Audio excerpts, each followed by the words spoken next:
Audi a réalisé un excellent travail avec sa nouvelle A6 e-tron. Ce modèle haut de gamme 100% électrique, disponible en version break sportback ou avant, répond à de nombreux critères pour les acheteurs en quête d'un véhicule électrique confortable, pratique et doté de nombreuses technologies. Nous lui avons toutefois trouvé un défaut: l'espace arrière est tellement réduit qu'il faudra se demander si la voiture répond à leurs besoins spécifiques en matière de transport de passagers. Au-delà de ce point important, l'A6 e-tron est superbement bien équipée. Nous apprécions son extérieur élégant, complété par un confort de conduite et une technologie embarquée exceptionnelle, avec une autonomie annoncée par Audi suggérant plus de 640 km sur une seule charge, associée à une efficacité impressionnante. L'A6 e-tron figure parmi les meilleurs Audi haut de gamme 100% électrique. Nous avons déjà souligné que, malgré son côté polyvalent et attrayant, l'A6 e-tron n'est pas parfaite, et certaines de ses concurrentes les plus proches présentent également des lacunes dans des domaines clés. La BMW i5 ne peut être considérée que comme un compromis, compte tenu du fait que sa plateforme clustée architecture,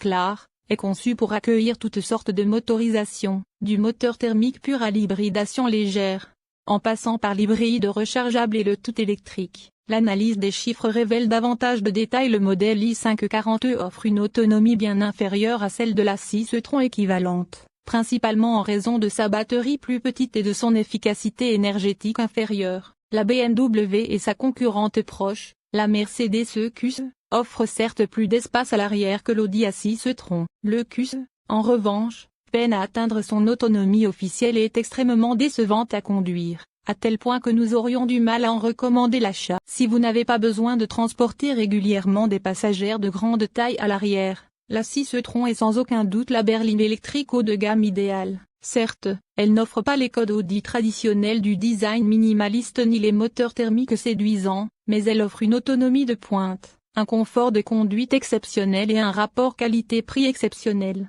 Le groupe motopropulseur d'entrée de gamme de l'e-tron est équipé d'une batterie de 83 kWh et d'un moteur unique monté à l'arrière développant 321 chevaux. La version performance, quant à elle, propose une batterie plus puissante de 100 kWh pour une puissance totale de 374 chevaux. La version haut de gamme 4 utilise la même batterie de 100 kWh, mais avec une configuration à deux moteurs développant 455 chevaux. L'autonomie annoncée pour les versions sport est de 616, 744 et 715 km, avec une légère baisse selon la version S-Line ou l'édition 1. Audi a veillé à ce que la 6 e-tron se démarque de ses concurrentes BMW et Mercedes grâce à des batteries de grande capacité et une excellente efficacité énergétique. Vous bénéficierez d'une autonomie allant jusqu'à 744 km, W et LTP combinés, en optant pour le modèle Sport Performance, considérablement aidé par une consommation théorique de 4,4 mètres par kWh.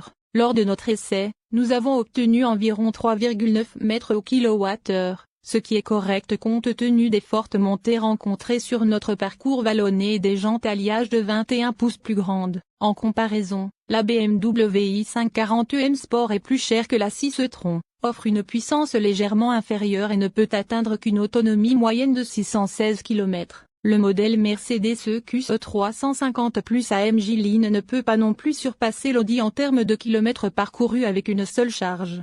La 6 e-tron donne l'impression d'être une grande voiture spacieuse à l'avant. Le siège est très reculé, l'espace pour la tête est raisonnable et un large accoudoir sépare le conducteur et le passager. L'intérieur est très chargé en écran, avec la dernière génération du Virtual Cockpit d'Audi qui s'étend désormais sur 11,9 pouces et l'écran tactile principal sur 14,5 pouces. Nous apprécions beaucoup l'ancien Virtual Cockpit d'Audi, mais il semble beaucoup trop chargé et les commandes tactiles au volant sont plus pénibles à utiliser que les anciennes commandes physiques. On appuie souvent sur le mauvais bouton par inadvertance si on a le pouce mal placé. C'est également le cas de l'écran tactile sur la portière, pour des fonctions comme les rétroviseurs. Au moins, les graphismes sont nets et le logiciel est réactif, tout comme l'écran tactile principal. Il est agaçant de devoir l'utiliser pour régler la température, même si ces commandes se trouvent au moins en bas de l'écran et qu'il existe une commande vocale. De même, des icônes de raccourci facilitent l'accès. Je suis heureux d'annoncer que l'assistance au maintien de voix est désactivable d'une simple pression sur un bouton, tandis que l'alerte de limitation de vitesse nécessite une pression sur un bouton et un léger effleurement de l'écran. La qualité est globalement bonne. à l'exception de quelques surfaces étonnamment dures et rugueuses. La console centrale noir brillant, qui semble être un incontournable de tout Audi moderne, n'est pas une excellente idée et le cache du porte-gobelet est étonnamment bon marché. Je m'en contenterai dans un format A4 nettement moins cher, mais c'est moins acceptable sur une voiture dont le prix de départ est de 800 000 dirhams marocains et peut dépasser 950 000 dirhams marocains. Gardez à l'esprit qu'il s'agit de la gamme A6 e-tron standard. La S6 est à près d'1 300 000 dirhams marocains. L'espace arrière est un peu décevant pour une voiture de seulement 7 cm de moins de 5 mètres de longue. La garde au toit est étroite, l'espace aux jambes peu généreux et le plancher est haute. Je n'ai pas vraiment de longues jambes, mais mes genoux pointaient vers le plafond. La 6 avant e-tron que nous avons testé ailleurs présente une ligne de toit plus haute et donc plus d'espace pour la tête, mais les autres problèmes persistent. Toute personne assise au milieu de la banquette arrière risque également de se cogner la tête contre les feux de pavillon. Le volume du coffre est correct, 502 litres, soit exactement le même que celui de la 6 e-tron avant.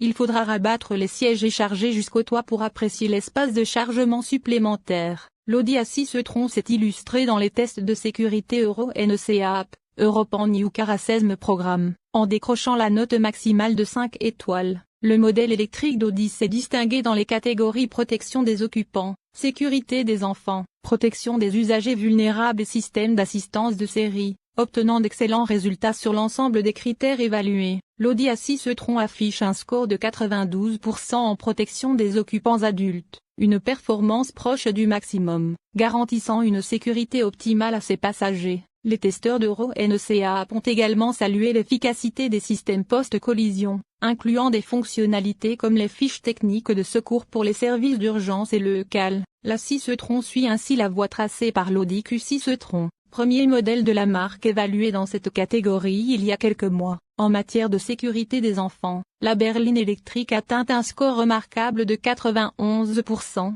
faisant d'elle la première de la classe parmi les véhicules testés en 2024 et 2025. L'Audi A6 e-tron se distingue notamment par la présence de 3 sièges e-Seize, 2 à l'arrière et 1 sur le siège passager avant, ainsi que d'un système Top TT pour les sièges arrière. Introduite en 2013, la norme européenne e-Seize garantit une compatibilité optimale entre les sièges enfants et le véhicule, renforçant ainsi la protection des plus jeunes passagères. Un autre élément clé de la sécurité infantile, le siège passager avant est doté d'un système de désactivation automatique de l'airbag lorsqu'un siège enfant est installé dos à la route. La 6 e-tron reconnaît automatiquement la configuration et ajuste la protection en conséquence. Les systèmes de retenue ont également été améliorés pour offrir une sécurité optimale aux enfants, quelle que soit leur taille.